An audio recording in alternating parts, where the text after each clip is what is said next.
ఆంధ్రజ్యోతి వచ్చేటప్పటికి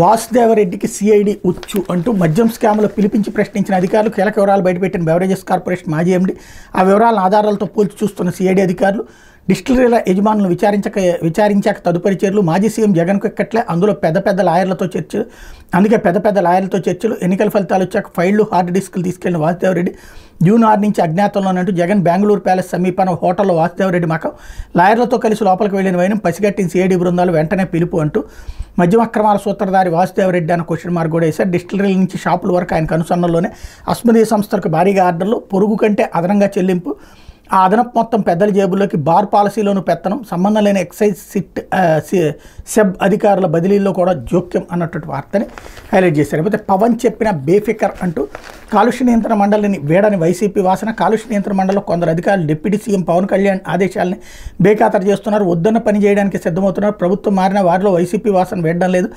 bio waste treatment plants అనుమతి విషయంలో ఇప్పటికే అడ్డగోలుగానే వ్యవహరిస్తున్నారు. తాజాగా విజయనగరం జిల్లాలో వైసీపీ నేతకు చెందిన ఓ కంపెనీ ఏర్పాటుకు నిబంధనలకు విరుద్ధంగా అనుమతులు ఇవ్వడానికి సిద్ధమయ్యారు.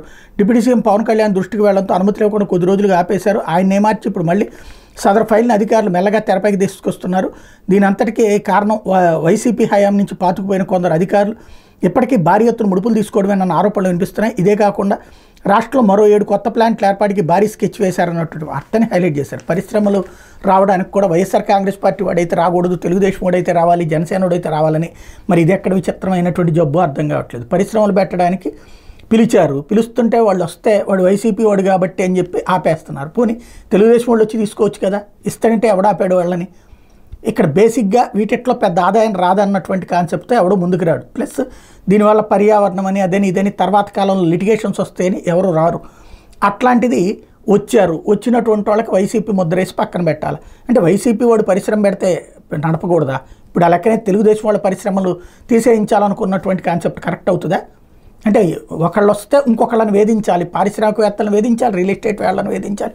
ఇది ఎక్కడ విచిత్రమైన జబ్బో అర్థం కాదు. లేకపోతే నేడు 15 పరిశ్రమలు